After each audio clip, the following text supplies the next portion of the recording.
Kaupan. Ya. Udah kan cuma aja kebaca sih. Kaupan biasa aja tuh dulu. Alhamdulillah tuh beberapa lagi di bincang-bincang orang betul cerita santai. Kali ini dengan kakak Nes Opan. Ya. Kakak Nes Opan nih kesehariannya di rumah sakit umum Hasan Baswery, tepatnya di ruang pulmo, ruang paru ya kakak. Iya, iya. Kakak ini tuh orang bicara santai nih sambil ngopi. Kau tahu kakak ini kan dari orang masih mahasiswa lagi so. Kakak ini awalnya nih dari mana nih? Kuliah akhir kah atau dari SPK? Kalau saya sih mulainya dari D3. D3 di program. D3 keperawatan, dibukalah D3 keperawatan angkatan 1 tahun 99. Oke, saya bergabung, alhamdulillah saya bergabung di Akademi Keperawatan tahun 99, kemudian diresmikan Poltekkes. Jadi kami itu angkatan 1. Tapi sebelumnya itu juga ada Akademi Keperawatan, tapi jalur Propsus yang pindahan dari Ambon. Waktu itu jadi D3, setelah D3 baru lanjut ini, langsung masuk tertarik ya kerja ya? Waktu itu karena pemekaran pas bertepatan dengan wisudanya tanggal 1 Oktober, di bulan Oktober juga. Kemudian ada pembukaan pegawai negeri dengan periode pertama waktu itu 2003, itu pemekaran 10 kabupaten kota, diterima besar-besaran. Alhamdulillah Poltekkes waktu itu angkatan saya yang diterima yang paling banyak, angkatan 2003. Jadi wisudanya di bulan Oktober, masukkan berkasnya di bulan Oktober, pengumumannya juga di bulan Oktober. Namun saya bekerja di November. Ya, waktu itu tanpa berlama-lama nganggur sih, langsung. Kalau dulu kan enak tuh kan kayak sekarang yang harus tes, chat, Iya, kalau dulu memang tes tapi kan tertulis biasa. Kalau sekarang mungkin lebih ketat. Iya, kalau sekarang lebih ketat. Mungkin kalau kita di jalur yang sekarang mungkin kita tidak lulus banyak. Kalau angkatan saya yang tes pegawai gitu. Jadi ini dari D3 langsung ikut, kalau setelah lulus langsung ada buka, langsung ikut tesnya? Ikut tes langsung. Waktu itu bagaimana tuh? Katanya kan dengarnya di asrama ya? Tidak, waktu itu kita asrama terakhir, tapi kami tidak di asrama. Tidak di asrama? Cuma makan waktu diberikan makanan saya waktu itu. Oh, makan. Dan waktu itu kita membuat asuhan keperawatan itu dibayar. Gitu. Iya, waktu kita membuat ASKEP itu kita juga dibayar, tapi 1 tahun saja, periodenya cuma 1 tahun. Kalau zaman sekarang kan sudah kenal SDKI berarti zaman itu Dungu, Skarpinito, Manu Aba kita masih pakai, Safiuddin kita masih pakai. Ya, sekarang juga kan masih jadi rujukan. Iya, Sarwono Sukamto masih ada. Itu ceritanya bagaimana tuh ke Kaners sampai perawat? Tidak tahu jalurnya bagaimana, tapi awalnya saya terinspirasi oleh beberapa saudara perempuan yang bidan. Kemudian saya tes di Poltekkes Akademi Keperawatan waktu itu, cuma masuk berkas. Nah, tapi saya masukkan juga di fisika on hire. Saya masuk dalam daftar cadangan sebenarnya, cadangan nomor 1. Saya berpikir bahwa saya tidak akan mungkin di Poltekkes. Saya fokuslah di Unhail. Ada yang satu karena kesehatan ini saya dipanggil saya kayak untuk menduduki porsi yang ada. Ya, alhamdulillah sampai sekarang, sampai 3 tahun berturut-turut selesai. Fisika berarti dapur lagi nih? Tidak sih. Katanya memang karena basic saya waktu itu cuma memang jurusannya jurusan IPA. Itu orang tarik lagi lebih jauh lagi. Kau kan nih dari sekolah nih di mana? SD, SMP, SMA, SMA. Kalau saya SMP, SD, SMP, SMA, semua basicnya di pesantren di Arab. Masya Allah. Santri rock and roll sih. Iya, dari SD, SMP, SMA. Jadi basicnya itu. Tapi jurusannya waktu di SMA, jurusannya jurusan IPA. Itu pesantren di Bacan. Di Bacan. Oh iya, kau kan ini orang hasil baca. Saya orang baca asli ya. Kamplang posisi. Iya. Jadi waktu itu karena saudara-saudara ada yang bidan, ada yang perawat, jadi langsung mau, oh ini coba tes. Waktu itu cerita, waktu itu dia suasana perkuliahan perawat, pendidikan perawat waktu itu kayak gimana sih? Kalau saya rasa mungkin berbeda tahun, atmosfernya berbeda. Kemudian kurikulumnya juga mungkin berbeda. Kami itu mungkin dulunya sistemnya sistem semester, tapi masih berpendidikan asrama. Jadi ada akademinya, kemudian ada apel pagi, ada upacara setiap hari Senin, kemudian kuliahnya sore hari jam berapa, gitu. Jadi kita sistemnya betul-betul akademi. Nah, waktu itu belum ada, belum tekes itu, masih akademi keperawatan. Jadi pagi apel, jam istirahat pakai bel, kemudian hari Jumatnya harus olahraga, harus ada eskulnya hari Jumat, kemudian jadi kita sini kuliahnya dari Senin sampai Sabtu, tapi full mata kuliahnya full gitu. Terus kalau dulu ujiannya misalnya praktek di lapangan, siangnya harus laporan kasus, kemudian presentasinya harus setiap hari Sabtu. Iya, setiap hari Sabtu, entah itu presentasi di lapangan ataupun di kampus. Jadi kakak setelah pasca di D3 keperawatan Poltekkes, selanjutnya langsung kerja berapa tahun baru langsung lanjut? Sekarang kan sudah skepnya di Unhas ya, lulusan. Ceritanya panjang sebelum masuk ke Unhas. Begitu setelah kerja di rumah dulu. Kalau saya sih waktu itu sebelum ke rumah sakit masih di dinas. Saya ditempatkan di dinas di bagian P2M. Dinas Kesehatan Provinsi. Iya. Saya bergabung beberapa.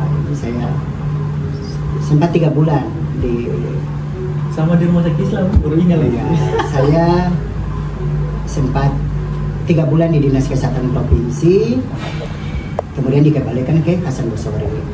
Di Hasan Basori itu penempatan SK pertama, saya 2003 itu di ruangan anak. Oh, ruangan anak. Ya.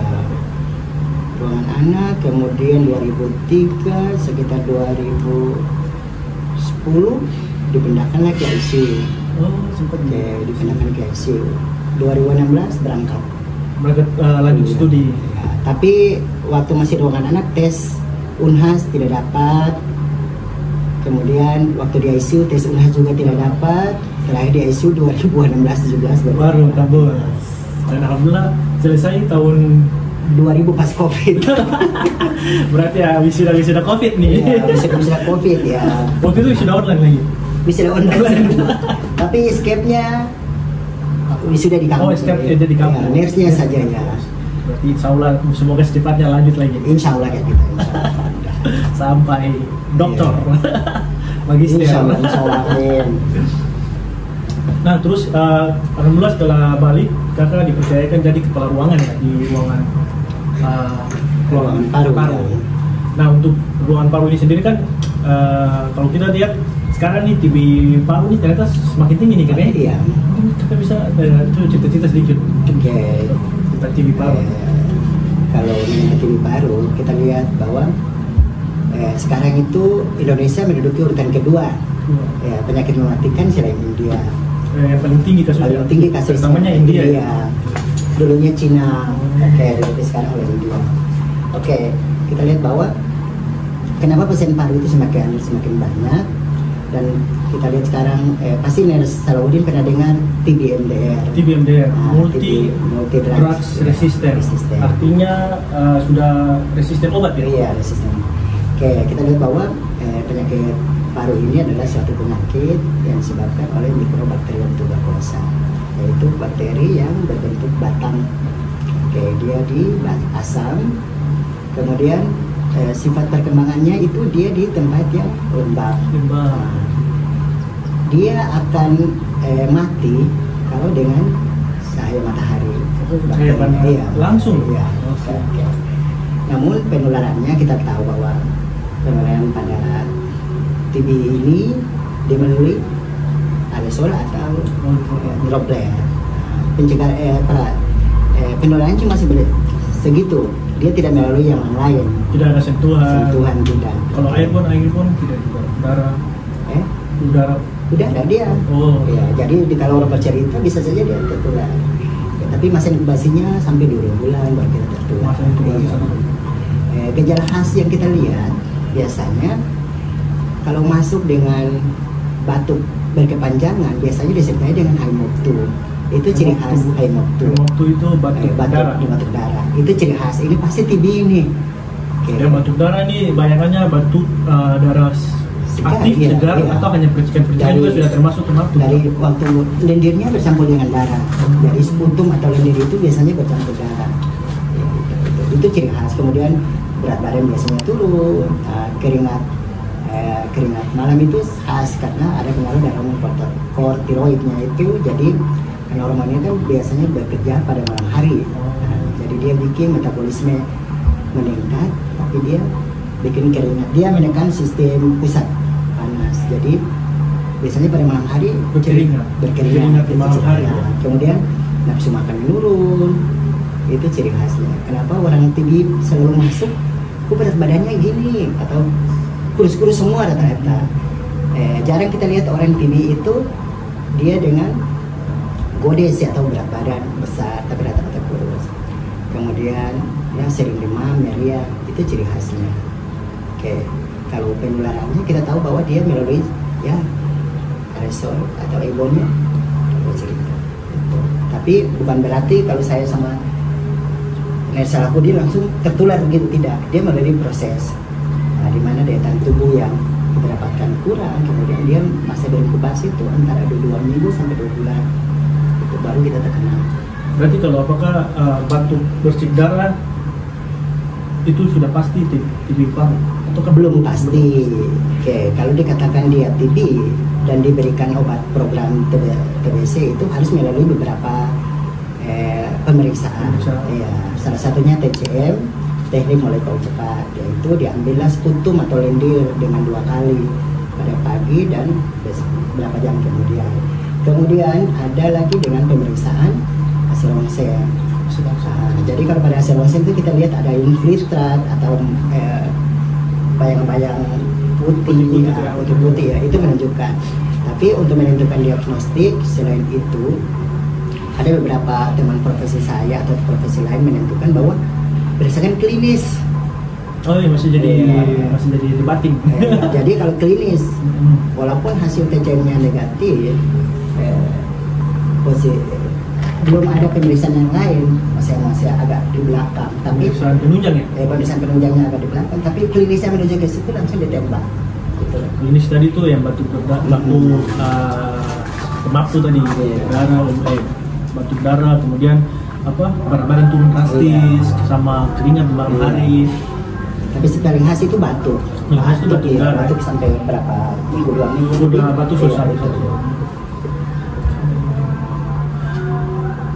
Itu pengobatannya bagaimana tuh tadi? Ada 3 bulan, 6 bulan ya? Ada 3 bulan, 6 bulan. Tapi untuk sekarang kita biasanya 3 bulan, 6 bulan, tapi dengan dulu kan diberikan sekali. Tapi kami sekarang itu programnya ada lepasan. Jadi berapa hari kemudian dia balik. Karena kita lihat efeknya. Kalau ini kan sudah jadi program nasional kan? Iya.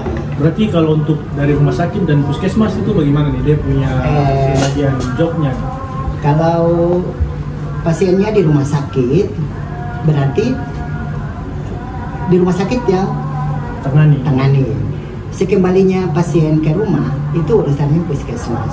Oke, tapi karena program paru ini atau TBC itu sudah terhimpun dalam satu aplikasi namanya SCTB. Oh, online ya, website. Iya, jadi misalnya pasien masuk di Hasan Bosori di rumah sakit, khusus ruangan paru. Dia wilayahnya Puskesmas Kalumpang. Oke. Dia dapat di rumah sakit Hasan Bosori. Saya menginput data-datanya di SCTB, sistem terintegrasi TBC. Itu di Puskesmas Kalumpang bisa melihat warganya. Oh, ternyata ada 1 yang salah. Nah, di situ saya menginput. Dia kembali ke puskesmas. Dia mengambilnya di puskesmas yang sudah terdaftar yang saya dapat. Isi semua data di SCTB-nya rumah sakit. Nah, jadi dia waktu mau kembali saya lepaskan di sini ada aplikasi itu melepaskan puskesmas yang mengambil. Jadi sistem SCTB ini sudah terlapor seluruh Indonesia. Jadi misalnya pasiennya di Maluku Utara mau ke Aceh, atau ke Sumatera, dia bisa mengambil di sana karena itu sudah tercover. Oke, ini saya jadi ingat, mungkin kalian bisa kasih jelaskan sedikit tentang, saya pernah dengar kalau pengobatan 3 bulan, 6 bulan, bahkan kalau sudah terputus itu harus katanya harus pengobatan ulang ya dari awal. Itu bagaimana? Gini, ini menjadi dilematis, ada beberapa karena ilmu dari dunia kesehatan usus paru itu beberapa teoritisnya juga berbeda-beda.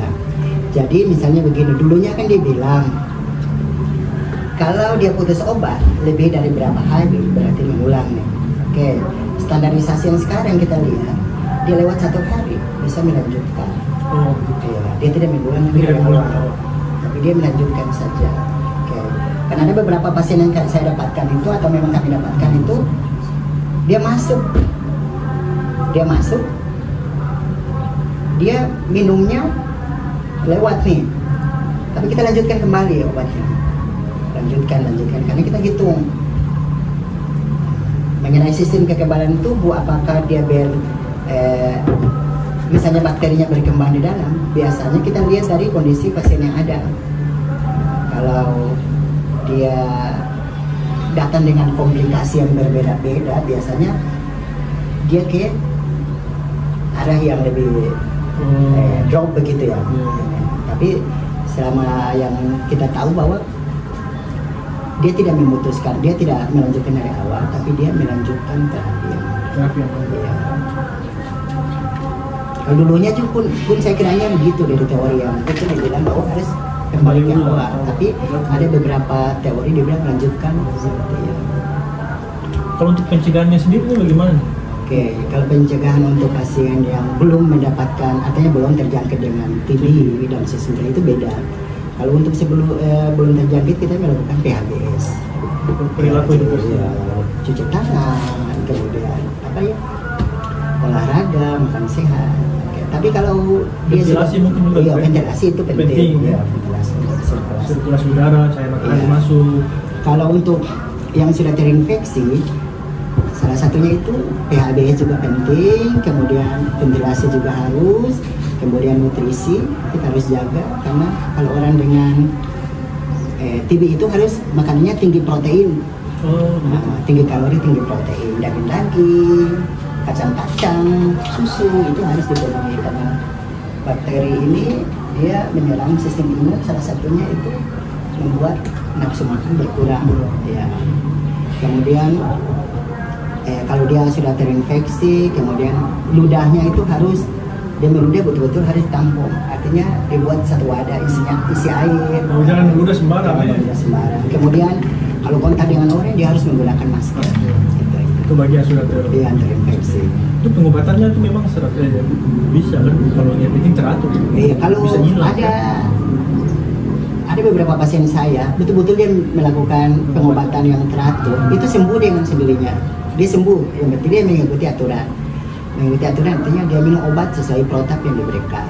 Setelah minum obat habis, dia melakukan TCM, kemudian dia melakukan foto ronsen kembali. Nah itu dia katakan tidak ada lagi bahwa ini. Tapi selagi ada sistem imun yang turun, bisa saja bakteri itu masih ada waktu di hasil ronsen tetap melekat. Walaupun hilang, tapi kalau dia tidak jaga pola hidup yang baik juga bisa juga. Ya, karena berdasarkan hasil yang saya lihat itu rata-rata yang sering kembali itu yang sudah minum obat teratur, tapi dia kambuh lagi di hasil ronsennya masih ada infiltrat. Itu ternyata yang paling termuda usia berapa sih? Kalau TB itu kan dia hampir menyerang semua usia. Iya.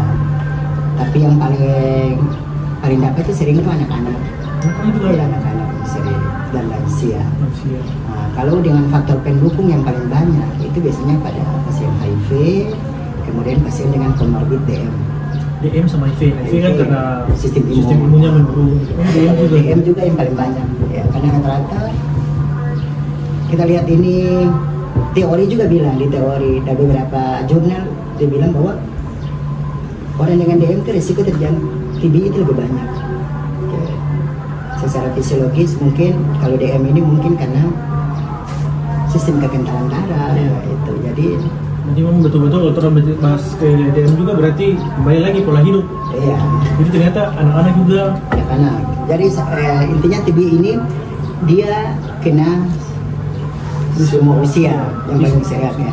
Tapi menurut WHO itu dia paling sering itu pada usia produktif. Usia produktif. Antara 40 sampai 50 ke atas itu paling sering. Dan rata-rata laki-laki.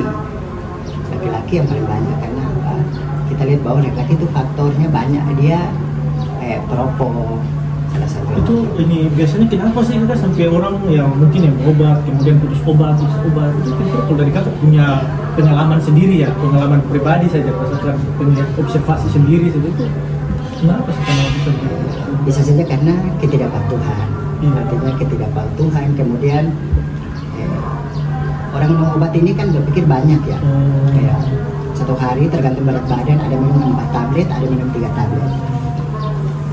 Jadi satu kali minum juga orang kan rasa bosan. Karena banyak tadi itu ya. Karena kemudian kenapa orang itu tidak patuh? Efek dari obat itu yang bikin orang tidak efek obat. Banyak kan bikin lemas. Ya, banyak ada lemas, kemudian ada pusing, ganggu metabolisme, mual, ada muntah, kemudian ada yang tidak bisa tidur. Berarti tadi kakak bilang ketidakpatuhan itu berarti kembali ke motivasi masing-masing orang juga ya. Berarti dukungan keluarga itu harus penting juga. Salah satu bahwa kita lihat bahwa salah satu program pemerintah sekarang itu ada 7 poin tapi saya lupa. Salah satu itu tentang ketidaktahuan dan ketidakmampuan terhadap cara minum obat program TB itu. Itu sampai gitu ya. Ada 7 program manajemen untuk terapi TB paru. Iya, itu ada sekarang lagi dicanangkan itu dan lagi sudah dijalankan beberapa ini. Targetnya kan 2000 berapa? 2030 sampai 2050 itu Indonesia tuh bebas dari TB.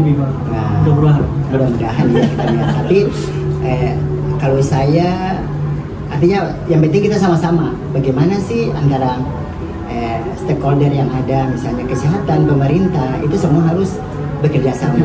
Iya, berkolaborasi. Iya, kalau di Maluku Utara kalau di Maluku Utara ini penjangkauannya susah karena epidemiologi kepulauan.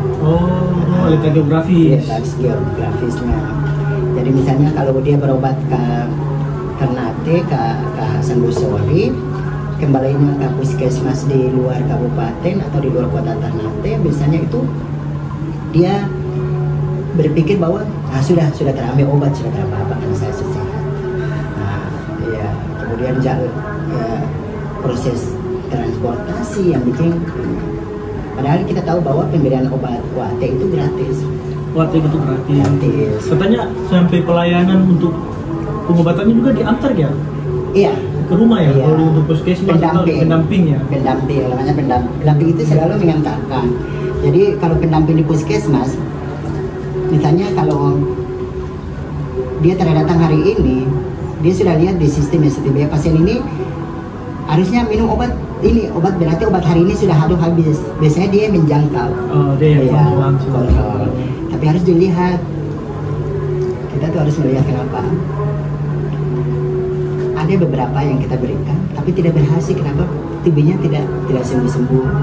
Karena tadi mungkin karena efek dari obat. Pasien itu jarang, dia cuma mengambil obat tapi tidak minum. Berarti harus kembali lagi dukungan keluarga sama motivasi individu masing-masing. Iya. Kalau selama yang kau kan nih bertugas nih, lihat nih memang secara kira-kira banyak juga kan yang sampai sembuh. Ada. Banyak kan?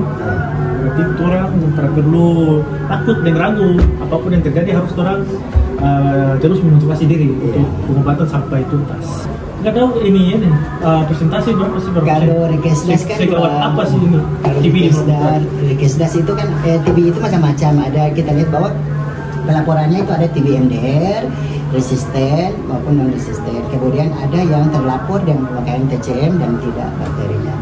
Kalau ada data saya, kalau di Maluku Utara itu berdasarkan Rikesdas 2023 untuk Maluku Utara dia urutan 32 dengan jumlah TB-nya itu yang terkasus TB itu 3.208 pasien. Itu yang terkonfirmasi selama 2023.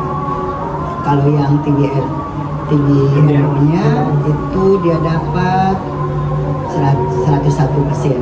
TBRO. Iya. Itu maksudnya TBRO tuh? resisten Obat, Iya. NDR kan tadi? Iya, ada RO ada SO. SO itu?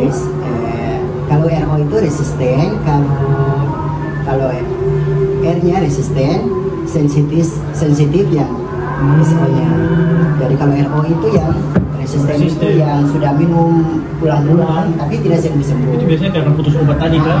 Jadi tapi itu memang dia pertama minum obat satu tidak tuntas, balik lagi tidak lagi tuntas, dia kembali dengan yang gejala lebih berat itu akhirnya kan itu dia mendadak ya.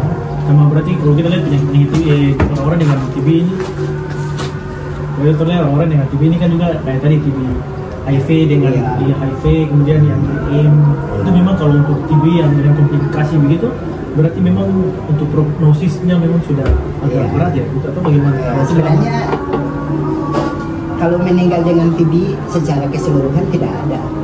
Yang datangnya dengan adanya komplikasi yang bikin meninggal. Kalau datang cuma dengan TB sendiri tidak. Angka kematian memang rendah sekali. Tentang TB itu. Tapi TB datang dengan HMO, TB datang dengan gagal napas, TB datang dengan HIV, TB datang dengan DM itu paling banyak. Kalau dari bercerita dengan TB sendiri tidak, datanya masih minim. Artinya bahwa dia meninggal karena TBC. Oh pasti ada komplikasinya apa? Oh pasti ada itu. Kemudian, oh ini dengan DM-nya yang bikin dia ini berat dia berkomorbid. Oke, nanti kemudian kita lihat bahwa kita harus pahami bahwa TB itu banyak. Ada TB kelenjar, ada TB tulang, ada TB paru. Sekarang kita spesifikkan TB paru. TB paru ya. Tapi intinya programnya semuanya satu OT. Obatnya sama ya. Obat anti tuberkulosis ya, cuman TB kelenjar ke dokter onkologi, TB tulangnya ke dokter tulang, tapi ilmunya tetap dibalik harus dokter paru yang memberikan terapi ya. Harapannya ke depan untuk masyarakat bagaimana nih? Harapannya tentang penyakit TBC. TB paru. Harapannya mudah-mudahan ya angka TBC untuk Maluku Utara itu dia menurun dan menghilang sesuai tujuan pemerintah ya.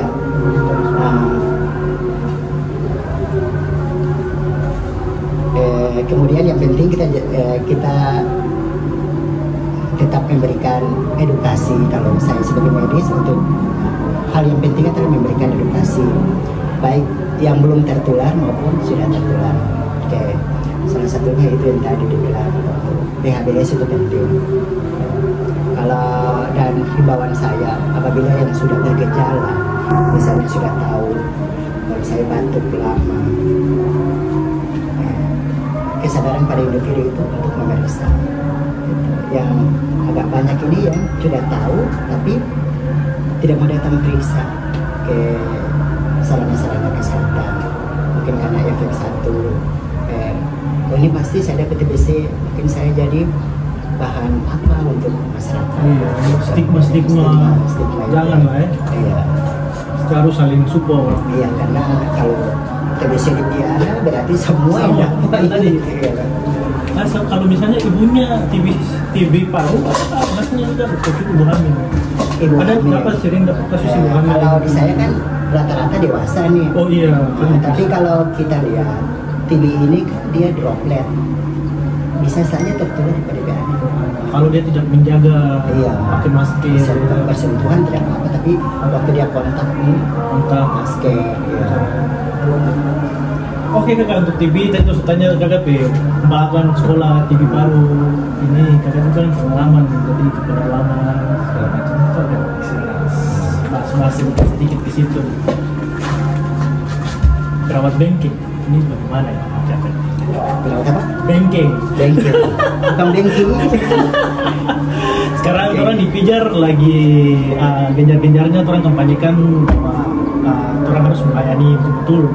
Perawatnya harus menunjukkan pelayanan yang terbaik. Kita harus pelayanan dari hati, melayani sesuai sebagaimana apa yang ingin orang kita bekerja dengan hati. Mereka kan bagaimana?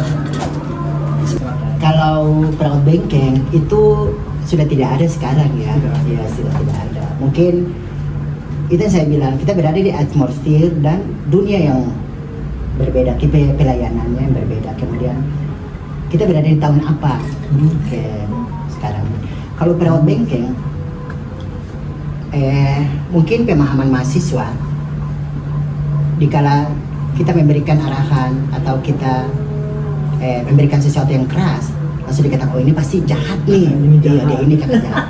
Dan itu sudah menjadi turun temurun di angkatan berapa sampai angkatan. Dan ini memang maksudnya itu kan, ya, kan ini habit. Jadi akan kasih tahu di mahasiswa itu pasti akan dikasih tahu, ini begini, tipe pendidikan saya juga dulu pernah pendidikan seperti ini, pembimbing ini begini.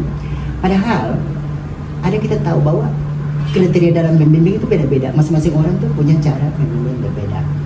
Artinya ada dia lakukan bahwa mahasiswa ini harus dilakukan dengan cara yang keras dulu, baru dia ke cara yang.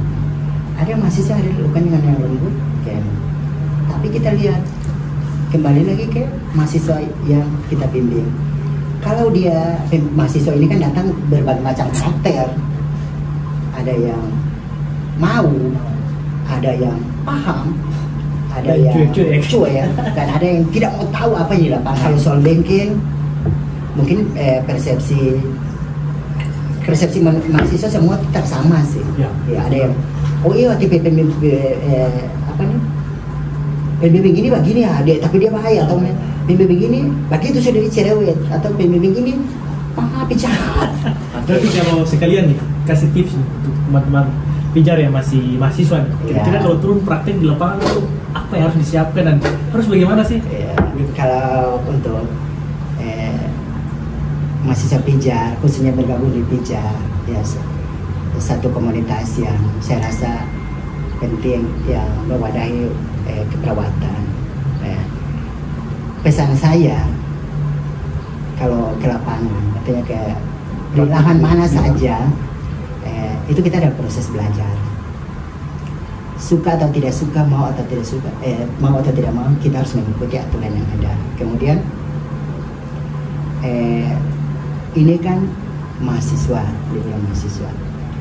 Yang sejak terjadi di lapangan, realitanya bahwa mahasiswa itu selalu mengulur waktu nih, mengulur waktu dalam hal menunda-nunda ya. Dia menunda-nunda. Jadi itu menjadi momok dia setelah dia pindah ke ruangan sebelah. Ternyata ada utang di ruangan sebelah yang belum tercapai. Dia kumpul lagi ke ruangan sebelah, pindah lagi ke ruangan sebelah, jadilah 2 ruangan yang dia belum terpenuhi. Ini menjadi momok kenapa mahasiswa itu jarang. Waktu kita panggil untuk berkonsultasi menghilang, 1 kali datang dia menghilang karena dia ada utang di ruangan sebelah yang harus dipenuhi, dan terkendala dengan adanya tugas-tugas di kampus gitu. Oke, saran saya gunakan waktu seefisien mungkin, kemudian rajin-rajinlah membeda ilmu, membeda buku. Misalnya kalau dia masuk di ruangan paru, rajinlah membuka medical beda tentang paru. Kemudian kalau masuk ke bidanan itu, biar dia juga tahu bahwa kita punya dasar, masuk di ruangan ini sudah ada dasar. Oh ternyata penyakitnya ini. Itu yang saya menitik beratkan kepada yang komunitas pijar, biar jangan kewalahan lagi waktu di lapangan. Apa sih yang kita masuk, misalnya saya masuk ruang paru, penyakit apa sih ruang paru, masih cari-cari, dan ini apa sih? Itu menjadi apa ya, halangan atau hambatan selama dalam. Makanya waktu saat pembuatan asuhan keperawatan dengan SDKI juga dia bingung apa sih, padahal SDKI atau yang 3 buku, komponen buku 3 ini itu yang paling ringan di antara yang semua yang dulu sudah dimudahkan karena dengan adanya SDKI ini kita punya tercover bahwa kita kerja sesuai apa yang ada dalam sini. Jadi tidak melenceng, menentukan diagnosa, intervensi pas. Oke, diagnosa ini pas. Diagnosa dulu, kalau kan buka dumus lagi, buku nanda lagi, kemudian kita cari lagi, korbenito lagi, menyamakan ini berapa. Tapi kalau sekarang tidak dimudahkan. Tapi di lapangan ternyata disusahkan. Mahasiswa yang menyusahkan di diri ya. Itu saja yang untuk yang komunitas pijar saja sih saya. Untuk komunitas pijar saya titip pesan. Mungkin itu, dan pendiri pijar, komunitas pijar saya titipkan. nih. Di ruang paru berarti kemarin juga COVID juga kan? Ada masih sekarang. Mungkin COVID ini ke depan nih, apakah masih ada atau kalau kita lihat di pemerintahan sudah tidak ada? Terima kasih. Maksudnya untuk COVID sampai sekarang tetap diagnosa itu masih ada. Dari hasil pemeriksaan rongseng itu masih ada dengan samar-samar warna putih. Kemudian COVID sampai sekarang masih ada. Dan beberapa kasus kemarin rumah sakit tersebut saja sekitar 5. Cuma kita lihat tidak segeger yang 2019. Lihat COVID bahwa virus COVID itu walaupun tidak digeger di 2019, dulunya juga ada di pneumonia itu juga ada bahwa itu adalah virus yang berhubungan dengan sistem pernapasan itu namanya satu virus COVID. Sampai sekarang pun ada walaupun COVID-19 sudah tidak ada, tapi beberapa diagnosa tetap ditegakkan bahwa ini adalah COVID. Varian COVID ya. Berarti kakak dulu juga yang kemarin tahun-tahun ramai COVID itu, pandemi COVID itu berarti kakak juga termasuk tim COVID juga? Ya, alhamdulillah dikasih kesempatan sama beberapa pendiri pijar. Oke. Termasuk dari Salahuddin kan waktu itu. Paulus lagi itu dia. Ya, dan Nels Paulus. Oke, dan saya satu tim sama Nels Paulus. Dan saya satu tim sama Nels Paulus. Waktu itu kita dapat kelompok berapa ya? Gelombang B atau itu saya. Awalnya saya masuk dulu. Saya sama Nels Salahuddin pertama, Salahuddin pertama. Kemudian Nels Salahuddin kedua, saya bersama timnya Nels Paulus 3 orang yang masuk. Ini kalau untuk TB paru itu rokok nyebab juga? Iya. Itu ada orang yang toki-toki. Itu udah disinggung sisi ini. Sebenarnya begini Nels, faktor pencetusnya salah satunya rokok sebenarnya. Rokok? Kenapa jenis kelamin gendernya laki-laki lebih banyak bawa TB daripada perempuan? Gitu. Karena perokok, orang dengan perokok pasti TB. Tapi kalau kita bahas rokok nih, nanti akan orang-orang juga bilang, itu banyak tuh dokter-dokter, nakes, perawat, juga Mbak Aisyah perokok itu tanggapan. Kalau kakak sendiri pernah merokok? Kalau saya bukan perokok sih. Oh, perokok. Jadi kalau tanggapan kakak sendiri gimana? Kalau saya sih kembalikan ke individu masing-masing. Artinya, walaupun kita berkuat tentang rokok, tapi individu itu tidak mau merubah perilakunya, itu agak susah. Kalau saya, tanggapan saya, kalau kita mau menghilangkan kebiasaan merokok sekaligus tidak mungkin, susah. Ya. Tapi kalau dilakukan secara perlahan itu pasti bisa. Perlahan. Yang penting punya komitmen bersama. Sekarang kan juga cukai rokok semakin tinggi. Lo berapa sekarang? Paling harga termal 50.000 dapat. Oh, kira-kira mahal ya? Iya, mahal sekali. Coba bayangkan kalau rokok satu hari. Coba kalau ditabung tuh kayaknya boleh, NMAX bisa itu. Astaga. Saya rasa banyak sekali nih. Tadi pembahasan tentang TB paru, pencikahan, bagaimana orang harus tips, kemudian juga ada singgung sedikit juga, rokok juga bisa mempengaruhi TB paru. Intinya orang berkomitmen bersama. TB paru intinya orang dengan TB paru orang harus tetap semangat kepada masyarakat yang sementara berobat, sementara mengikuti program harus tetap semangat, kepada keluarga juga harus terus menyemangati, memberikan dukungan supaya bisa pengobatan sampai tuntas, karena rata-rata yang bikin tidak berhasil karena putus obat tadi, kurang dukungan ya. Jadi akan sampaikan. Semoga nanti ke depan 2030 ya, 2030 Indonesia bebas dari TB. Oke, sekian. Terima kasih. Sampai beberapa lagi kakek. Insya Allah.